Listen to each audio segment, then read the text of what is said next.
¿Qué tal? Buenos días. Bueno, el objetivo de este módulo de teórico es hacer un recorrido por las investigaciones de la cátedra a lo largo de los últimos 25 años. La mayor parte se hicieron con proyectos UBA-CIT, UBA Ciencia y Tecnología, y vamos a tomar básicamente para el trabajo de ustedes dos textos, que uno es el de 15 años y el otro es el de las marchas del orgullo, que serían como los textos más emblemáticos o que más sintetizan todo este trabajo. Por supuesto hay un montón de textos, si les interesa, cada investigación tiene varios textos, y pueden, por ejemplo, en el caso de asambleas y fábricas recuperadas, tenemos Política y Subjetividad, que es todo un libro, con una compilación de trabajos del equipo de investigación de aquel momento, que fueron los fenómenos sociales o todo el proceso de crisis del 2001. Bueno, tenemos un video que grabó Cecilia Calloway con Mariana Sánchez, que son integrantes del grupo de investigación de género, que va a trabajar el segundo texto. En esta primera parte voy a trabajar el primero, el de 15 años, y a tratar de ir como viendo aquellos elementos que distinguen a estas investigaciones como algo novedoso, como algo distinto de otro tipo de investigaciones que en general, si uno ve las ciencias sociales sobre todo, son más cuantitativas. Acá básicamente son cualitativas la mayoría, excepto las primeras que tienen un elemento cuantitativo también como para chequeo de los hallazgos. Y en general hemos ido trabajando también con cierta producción de novedad que van teniendo los colectivos. Entonces también es interesante porque cuando hay una novedad, uno tiene dos caminos. O trata de calzar lo nuevo entre los esquemas teóricos ya preexistentes, o trata de repensar los esquemas teóricos ante la interpelación de esto nuevo. Nosotros hemos preferido, con gran esfuerzo, nunca es sencillo, pero hemos tratado de ir reformulando nuestros marcos teóricos ante la aparición de estas novedades que nos obligan a pensarlas como problemas nuevos. Eh, bueno, por ejemplo, les digo un proceso de transformación en lo que se llama las marchas. Históricamente arrancaron como marchas del orgullo gay en todo el mundo, no solamente en Argentina, y de a poco fueron convirtiéndose en las marchas por la diversidad de género. De hecho, la sigla que las denomina hoy en día es el movimiento LGBTTIQ. Entonces, que es lesbianas, gays, bisexuales, transexuales, transgénero, intersex y queer. Fíjense los diferentes agrupamientos, cada uno de estos movimientos tiene como un agrupamiento. ¿Y esto es político? Sí, es muy político porque implica la transformación de la sociedad. Ahora, ¿tiene que ver con los partidos políticos? No.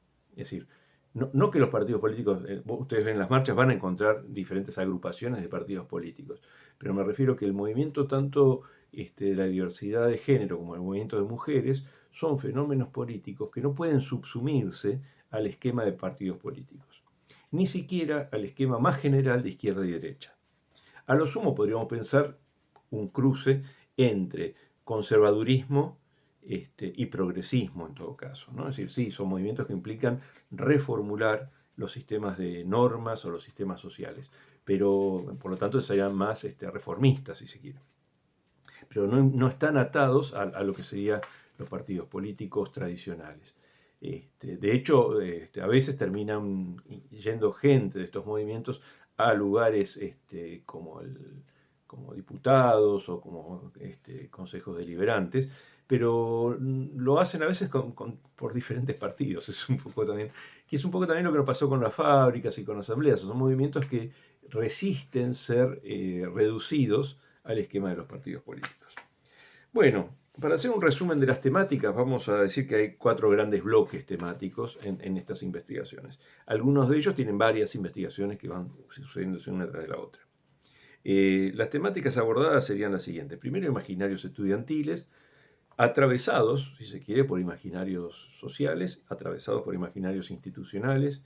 Y cuando digo institucionales es la facultad, con toda su folclore, con sus normas explícitas e implícitas. Y también todo el mundo del psicoanálisis, la psicología. Fíjense que hoy en día la facultad está atravesada por la institución del psicoanálisis, con todas sus instituciones, pero el psicoanálisis tiene un psicoanálisis tradicional, un psicoanálisis lacaniano. Después está atravesada por todo el movimiento cognitivo-conductual, que también tiene sus instituciones, y en este momento está habiendo una mayor incidencia de todo lo que sería las neurociencias. Entonces uno dice, esas instituciones que en teoría estarían fuera de la facultad, la atraviesan de mil maneras. Entonces, los imaginarios estudiantiles incluyen todos estos cruces y estos atravesamientos. Después, en segundo tiempo, tomamos a microemprendimientos autogestivos de jóvenes, que eran jóvenes vulnerables. Acá usamos toda la teoría de Castell, que ustedes ya vieron algunos de los teóricos, y tiene que ver con un proceso de transformación social donde paulatinamente en los últimos 50 años la cantidad de personas que están en la pobreza o que están desempleadas va viniendo en aumento. En aquel momento estamos hablando de un 25% de desocupación. Es decir, piensen que un país más o menos saludable en su economía puede tener un 3, un 4, un 5, un 6% de desocupación. Tener un 25% es un cuarto de la población activa que está parada. Bueno, por eso aparecen estos microemprendimientos como un intento de paliar esta realidad. Después tenemos un bloque grande, que es el de asambleas y fábricas recuperadas, que tiene mucho que ver con este libro de política de subjetividad. Y después el cuarto bloque, género y diversidad, que hay una primera investigación que es sobre las organizaciones que nuclean y qué demandas tienen y qué es lo que pasa, digamos, en esta lucha. Y después las marchas del orgullo como un analizador que nuclea un poco todos estos movimientos y que se transforma en una especie de, ¿cómo pueden decir?, de frente político y de convocatoria social, que en esto, a partir del 2001 se ve un proceso bastante interesante en lo que son las protestas, que se pasa de la marcha tradicional con pancartas, con la dirigencia en la pancarta y después todo un acordonamiento y una identificación con camisetas, por ejemplo, de los diferentes grupos, a esto de que la gente va, entra y sale de una especie de corriente humana permanente que empezó con el 2001 y son como marchas abiertas, podríamos decir, donde no todos están todo el tiempo. Uno dice, bueno, ¿cuánta gente fue? Y a lo mejor, como duran horas a veces, hay gente que va media hora, una hora, y es parte de la protesta. Ahora, a la hora de contabilizar la foto aérea que solía sacar la policía o los servicios periodísticos, no muestra cuánta gente es, porque la gente entró y salió. Entonces, esta nueva modalidad de protesta tiene que ver con una forma política novedosa. Bueno, ¿qué usamos para el abordaje de estas investigaciones? Una caja de herramientas que ustedes ya más o menos la conocen, pero que sería, en lugar de tener un marco teórico, como se suele hacer en las investigaciones más clásicas, tenemos una diversidad de conceptos que nos permiten pensar un campo de problemas. El primero es el imaginario social, o imaginarios sociales, vamos a pensar nosotros, porque coexisten, por ejemplo, el imaginario de la modernidad temprana con el de la modernidad tardía, que este concepto lo desarrolló Castoriadis en 1983 y después lo sigue desarrollando muchos años más. Después está el de producción de subjetividad, que es de Guattari de 1996, el de modos históricos de subjetivación de Foucault de 1980 y el de multiplicidad, que es quizás uno de los más complejos de ir pensando, porque rompe los binarismos, que es desarrollado por Deleuze en 1980. Fíjense que acá la multiplicidad, hago una digresión, pero que creo que es importante. Si uno toma la teoría psicoanalítica, la cuestión de género está puesta en masculino, femenino, activo, pasivo, de diversas maneras. Aún en las perversiones, como podría ser sadomasoquista, tenemos sádico y masoquista. Uno es activo, el otro es pasivo. Entonces, lo que empieza a proponer Deleuze es dejar de pensar en términos de lo que sí, lo que no, o lo positivo, lo negativo, o lo oscuro y lo luminoso, digamos, sino decir, bueno, no es que hay grises, que esta sería la primera forma que uno tendría alternativa, hay un arco iris de colores. Entonces, el arco iris de colores no dice que un color es mejor que otro, todos son colores. Entonces, esto llevado a la idea de derechos humanos que combate el racismo, llevado, fíjense lo que está pasando en Estados Unidos con el tema del racismo, ¿no? Es decir, cuántas razas hay y hasta qué punto uno está haciendo una especie de forzamiento al pensar una raza, cuando en realidad hay multiplicidad de seres humanos con diferentes rasgos. Entonces, la idea de multiplicidad rompe el binarismo y ha sido como un gran elemento en la ciencia el binarismo. Es decir, de hecho la electricidad la pensamos como positivo o negativo. Entonces uno dice, bueno, nuestra lógica está armada en forma binaria, las computadoras son binarias. Entonces uno dice, no, bueno, sirve el binarismo, sí, sirve para un montón de cosas, pero hay procesos más complejos donde lo binario pareciera no alcanzar en su potencia explicativa. De entre ellos estaría la cuestión de género y por supuesto los grupos. ¿Por qué? Porque un grupo ya hay una multiplicidad de personas, pero a su vez cada persona es una multiplicidad en sí misma. Es decir, hay muchas voces, muchos mandatos, muchas instancias psíquicas dentro de cada sujeto. Entonces, y a su vez el colectivo también está atravesado por, el grupo está inscripto en otros grupos, que esto también es difícil de pensar, ¿no? Uno dice, bueno, el equipo de fútbol, ¿hasta qué punto puede pensar como una afuera las internas del club, digamos? ¿Hasta qué punto un equipo está por fuera de la AFA o está por fuera de los intereses económicos de la televisión? Es decir, nada de todo esto le es ajeno, al revés, irrumpe o de alguna forma constituye el grupo. Fíjense que los grandes equipos de las grandes ligas, tanto en Europa como en Argentina, no existirían esos sueldos maravillosos sin la televisión. Entonces, ¿hasta qué punto su propia existencia está ligada o están instituidos y constituidos por la televisión? Eh, bueno, estos conceptos, estos diferentes aportes teóricos, lo vamos a ir usando como caja de herramientas. ¿Por qué? Porque lo importante es que tenemos un problema y por lo pronto tendríamos que relevarlo, hacer como una especie de mapa de eso que está pasando. El mapa va a ser incompleto, no va a ser exhaustivo, no va a ser totalizador, pero es un primer abordaje que uno puede hacer sobre eso que está aconteciendo. Bueno, vamos a ir ahora grupo por grupo de temáticas. En el bloque de investigaciones de imaginarios estudiantiles, nuestro material básico son las crónicas de las jornadas que van escribiendo los alumnos después de cada jornada de producción grupal. En cada taller hay varios subgrupos, por lo tanto hay varias crónicas. Tratamos de unificar esas crónicas en una especie de crónica única, lo cual ya implica algún grado de trastocamiento del material.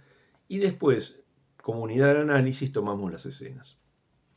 Después vamos a ver que eso es un modo de pensarlo, pero si después vamos hacia la época de lógicas colectivas del libro de Ana Fernández, vamos a ir viendo que a veces uno puede establecer relación entre escenas. Es decir, que algo sucede para que una escena siga a la otra.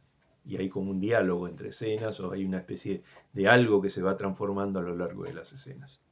Entonces, pero bueno, en esta primera etapa estamos pensando en escenas y en los sentidos que atraviesan estas escenas. Nuestra hipótesis básica, ¿cuál es? Y que este dispositivo de las jornadas permite visibilizar diversas significaciones imaginarias, sociales e institucionales. Es decir, que algo del imaginario toma visibilidad en las escenas.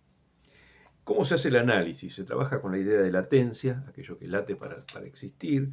Se trabaja con un modo donde se intenta hacer una suspensión de la atribución de sentido.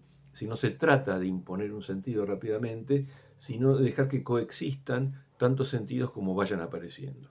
Y no pensar que uno es más explicativo que el otro. ¿Por qué? Porque a veces una escena, fíjense si uno tomara algo que seguramente han leído, que es todo el tema del humor en Freud. Justamente el humor surge de la justaposición de dos discursos. Es decir, un discurso formal que dice una cosa y que puede ser leído con otro sentido y ahí se produce el efecto del chiste. Entonces esta especie de circulación de dos sentidos simultáneos produce el efecto cómico o el efecto de gracia en el chiste. Entonces, el doble sentido, fíjense que nosotros usamos la palabra doble sentido, ¿qué quiere decir? Que yo podría leerlo en un sentido, pero también lo puedo leer en otro, y el otro es el que me produce gracia. Bueno, el análisis de la implicación. Algunos lo tratan de ver como algo parecido o cercano a la idea de contratransferencia, y es distinto. Es muy cercano en un punto, porque tiene que ver con una emoción que sufre el observador, pero En el caso de la contratransferencia es un modo de respuesta a la transferencia. Y en el caso de la implicación es algo que yo veo pasar donde hay diferentes sujetos que a lo mejor yo no soy relevante para ellos, pero sin embargo eso me impacta a mí, eso que pasa mueve cosas mías.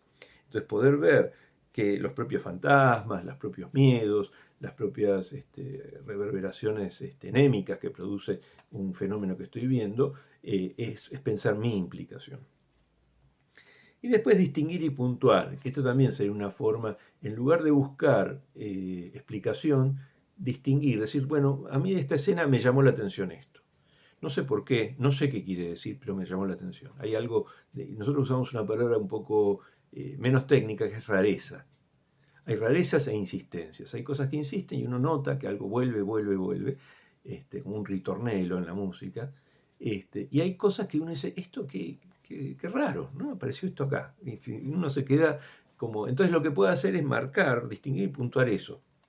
Y dejarlo ahí abierto, como diciendo, este fue un momento donde el clima grupal cambió, algo pasó en el grupo.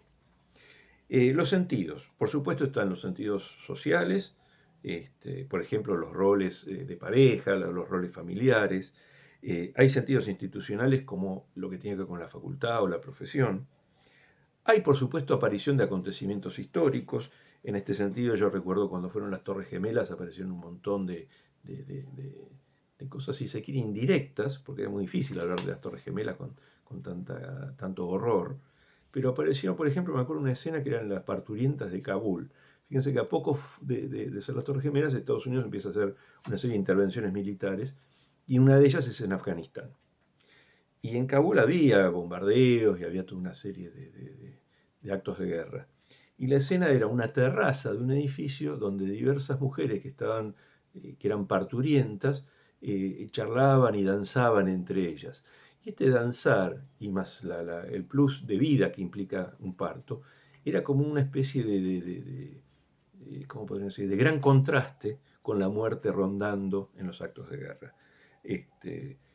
Daba para pensar 14.000 intervenciones distintas y formas de lectura, pero era realmente maravillosa la escena. Era una escena muy impactante y estéticamente impresionante.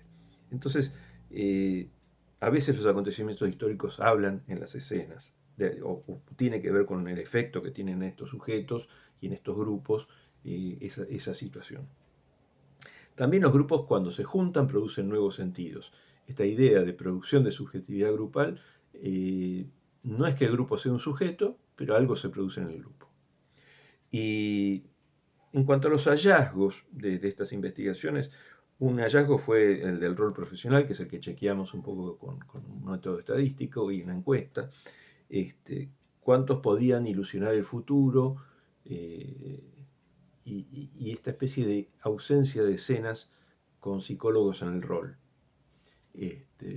Había muchísimas escenas con situaciones de la facultad y casi cero escenas de psicólogos trabajando. Y eso fuimos viendo a partir de un trabajo que hicimos de encuesta, que les costaba mucho imaginar el futuro. Es decir, había una idea de no futuro, de que no iba a ser fácil conseguir trabajo, de que no era sencilla la inserción laboral, sobre todo, como muchos alumnos lo pensaban en aquel entonces, que su inserción laboral deseada era ser un psicoanalista de diván. Entonces, armar su propio consultorio y la cantidad de pacientes privados necesarios para que se sostenga no era compatible con la realidad de trabajo en hospital o trabajo con obras sociales. Entonces, lo otro que aparece mucho, sí, en cuanto a lo institucional, es ver las normas de la facultad como autoritarismo, que eso nosotros le dimos dos conexiones. Uno es con una lógica de posmodernidad, donde las cosas se hacen por gusto y no por deber, y también ciertas rémoras o ciertos coletazos de lo que fue el impacto en la sociedad de la última dictadura militar, donde había habido un fuerte autoritarismo, incluso crueldad, y que entonces a partir de ahí nadie quería ser catalogado o tomado como alguien autoritario. Bueno, después pasamos al segundo bloque, de los microemprendimientos. Está desarrollado a pedido de la Ciudad de Buenos Aires, la Dirección General de la Juventud, y por la UBA, por un programa especial que hace la UBA frente a la situación social, que se llama Urgencia Social, UBA Urgencia Social. La población eran jóvenes vulnerables en inserción laboral, como ya habíamos dicho, y los objetivos era indagar estas dificultades que ellos tenían para armar estos microemprendimientos laborales, diseñar un dispositivo de abordaje para poder trabajar con ellos y ayudarlos a potenciar estos proyectos. Con lo cual, uno de los aspectos que trabajamos más fue detectar qué aspectos los vulnerabilizaban y qué aspectos los potenciaban. Los que vulnerabilizaban, por un lado, eran las prácticas clientelares muy instaladas en sus barrios. Es decir, de hecho, ellos llegaban ahí a partir de una especie de selección que habían hecho los punteros políticos. Por lo tanto, ellos le debían el favor al puntero político. Esto es como un gran analizador, si se quiere, de los modos de organización política, social y de las ayudas que tiene históricamente nuestro país. Es decir, que en esto los punteros no son necesariamente de un solo partido, pueden ser de muchos partidos distintos, pero aparece esta idea de como cierta autoridad barrial a la que se le debe y que da favores y que eso implica toda una serie de vínculos. Por el otro lado, algo que obstaculizaba mucho es la desconfianza, el descreimiento y en lo concreto, en los hechos. La burocracia estatal me refiero a todo el Estado, en este caso era más la ciudad en la que tenía más injerencia, pero esta idea de tenemos que esperar el presupuesto, la partida no está, lo mandaron pero necesitamos la firma de no sé quién. Es decir, era muy... De hecho, los chicos decían, es como que el Estado termina siendo una máquina de impedir. Es decir, todo lo que toma el Estado después se empantana y no funciona. Entonces, ya algunos lo único que esperaban era cobrar ese dinero. De hecho, uno decían, esto, no nos engañemos, nos decían, esto es como un plan trabajar para jóvenes. Es decir, nos van a dar la plata y nos vamos y listo, ya está. Entonces, esa especie de descreimiento, de pensar que nada bueno va a pasar, ¿no? Hay un pesimismo respecto a qué se puede esperar del Estado, un poco saboteaba estos proyectos. Por el otro lado, había algunos de los integrantes que sí creían en sus proyectos, que los veían viables, que laburaron y hicieron un gran esfuerzo para sostenerlo. Y ahí encontrábamos que los proyectos que mejor iban y que más funcionaban tenían como dos grandes rasgos. Uno era que eran horizontales, es decir, todos se apropiaban y sentían que era de todos lo que estaban haciendo.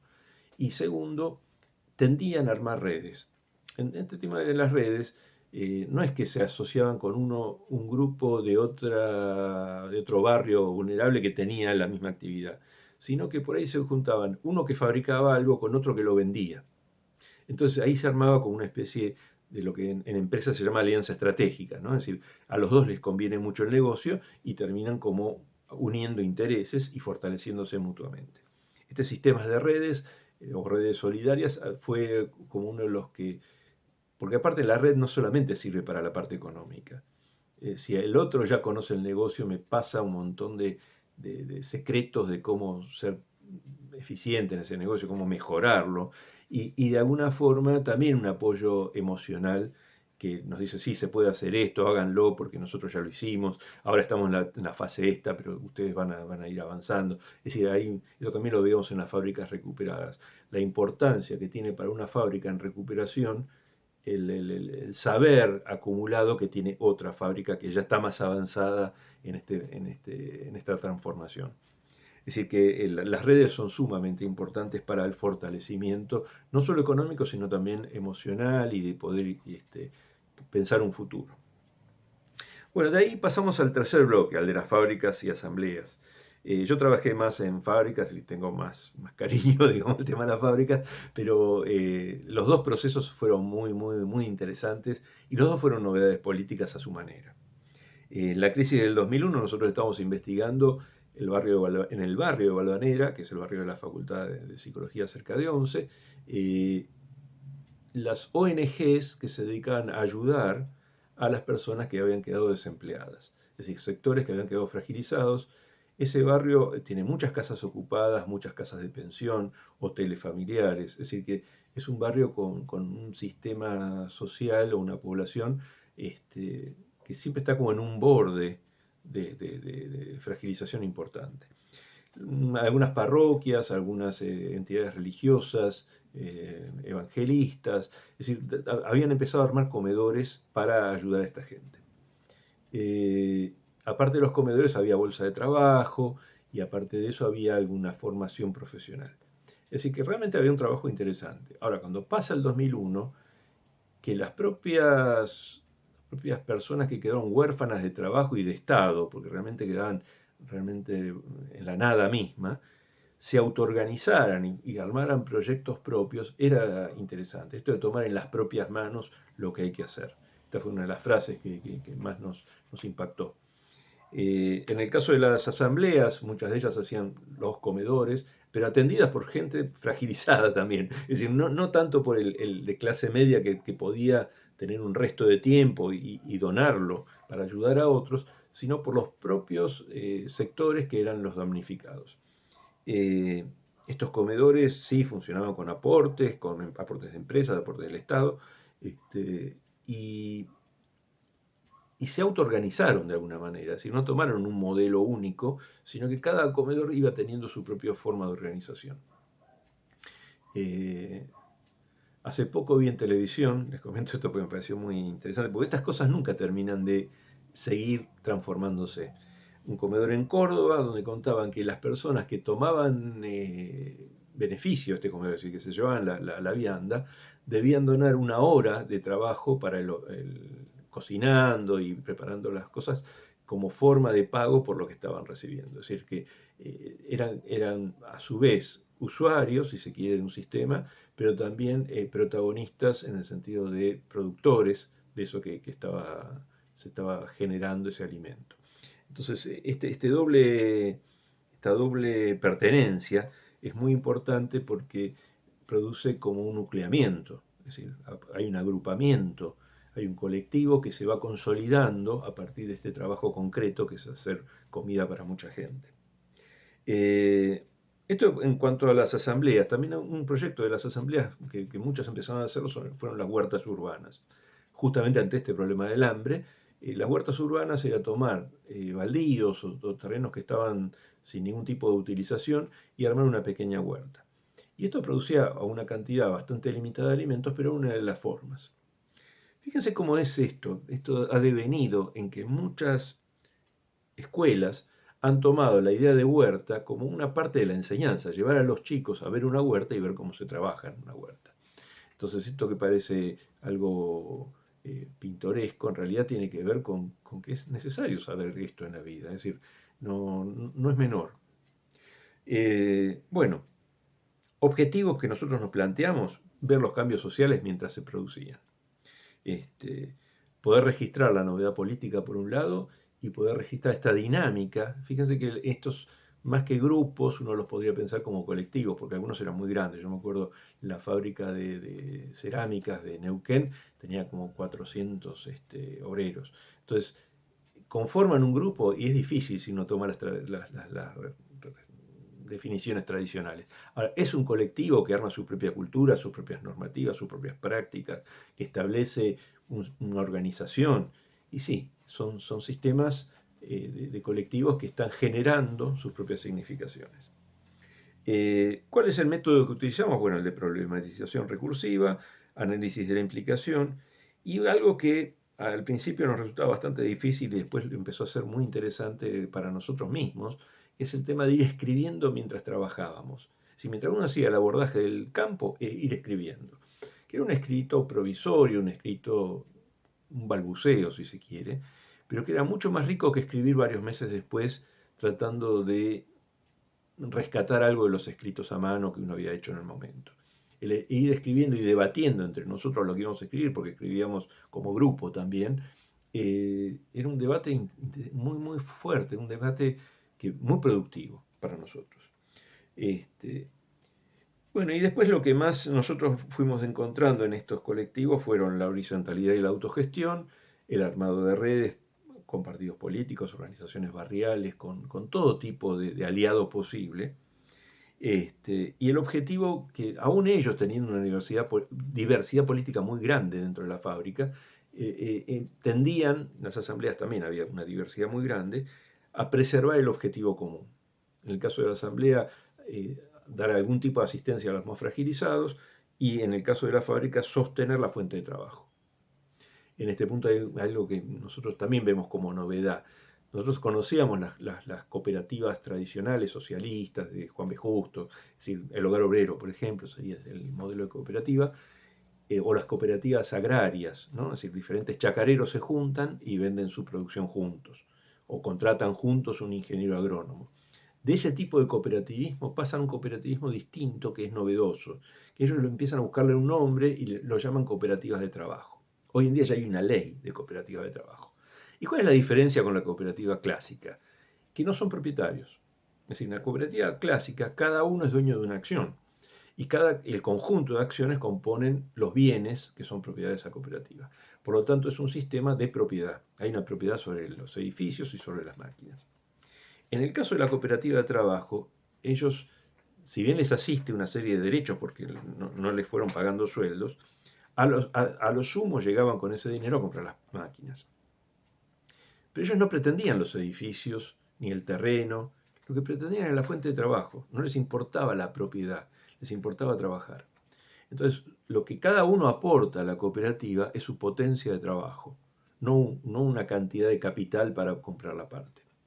Entonces, esto ha sido novedoso y ha generado un movimiento de cooperativas de trabajo que es sumamente propio de Argentina. Hay en otros países, pero son también experiencias bastante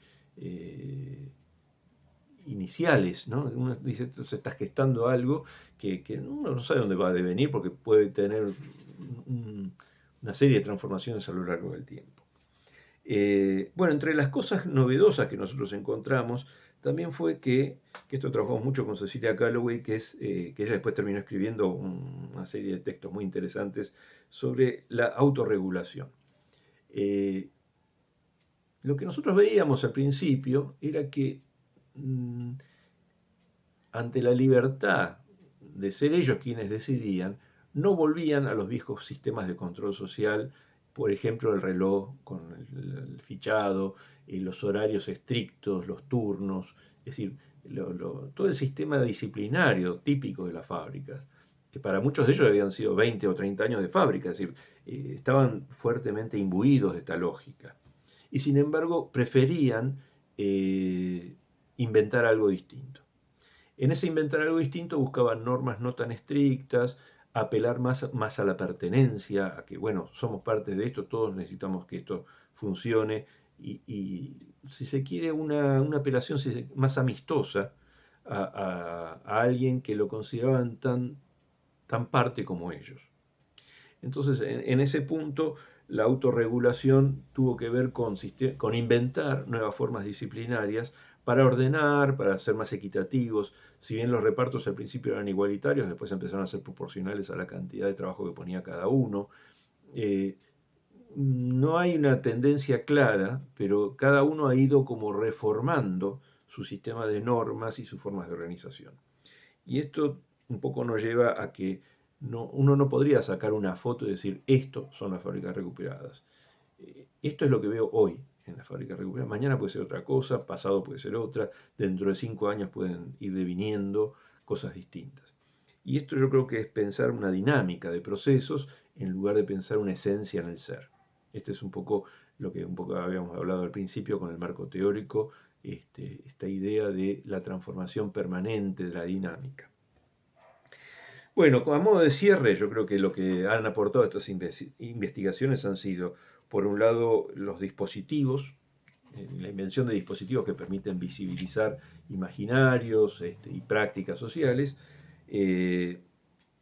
una indagación permanente por cómo investigar la subjetividad, que esto es muy interesante, el trabajo sobre una subjetividad ya no tan focalizada en un sujeto, sino que a veces se produce subjetividad entre otros, con otros.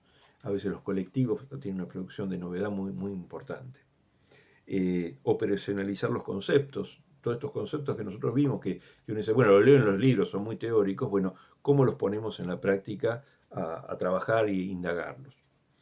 Y sobre todo este modo de trabajo de ir produciendo preguntas mientras se trabaja y cuestionar las propias respuestas, es decir, no quedarse con la respuesta como una verdad revelada, sino pensarlo como un saber provisorio y seguir indagándolo y cuestionar el propio saber.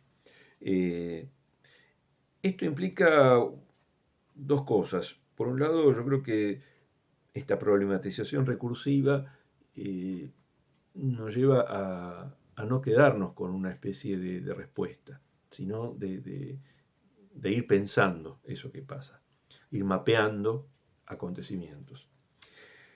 Los acontecimientos nos llevan mucho a la dimensión política y de alguna forma la subjetividad, tanto si la pensamos como colectivo, a la subjetividad incluso del sujeto, tiene una dimensión política innegable. Pensarlo todo en código familiarista o en código edípico o en código de respuesta emocional, a veces es no ver la dimensión económica, la dimensión política, la dimensión de decisiones, de toma de decisiones que tienen los colectivos y que tienen las personas, que muchas de ellas se ven enfrentadas a situaciones. La situación no está afuera, la situación de algún modo nos constituye. Fíjense lo que nos pasa hoy en día con la pandemia, que uno podrá tomar diferentes posiciones frente a la pandemia, pero lo que no puede decir mi vida no tiene nada que ver con esto. Todos estamos atravesados por esta novedad que trae la pandemia y cada sociedad ha intentado algún tipo de respuesta a esto. Estrategias, narraciones, decisiones políticas, decisiones económicas, decisiones sanitarias. Y todo esto configura un magma social en el cual estamos todos formando parte. Y nuestra subjetividad está atravesada por todo esto. No es que pasa afuera y nos influye. Somos parte de toda esta marea de cosas que están aconteciendo. Bueno, eso en cuanto a la dimensión política creo que enriquece la lectura de muchos acontecimientos grupales, la dimensión de poder, la dimensión de pertenencias a otros grupos además del grupo donde uno está. Eh, y después el modo de lectura de no cerrar sentido o de no pretender imponer un sentido por sobre otro, nos lleva más a una pregunta no tanto por las causas o el por qué algo sucede, sino cómo sucede. Es decir, eh, compadecerse del fenómeno que uno está analizando y quedarse con los datos, básicamente, en lugar de empezar a teorizar rápidamente. Es decir, esto en alguna forma se favorece si uno piensa que cualquier sentido podría ser viable en el sentido que no todo tiene que ser un sentido, sino que puede haber muchos sentidos coexistiendo y un conjunto de causas determinan algo y ese algo está múltiplemente determinado.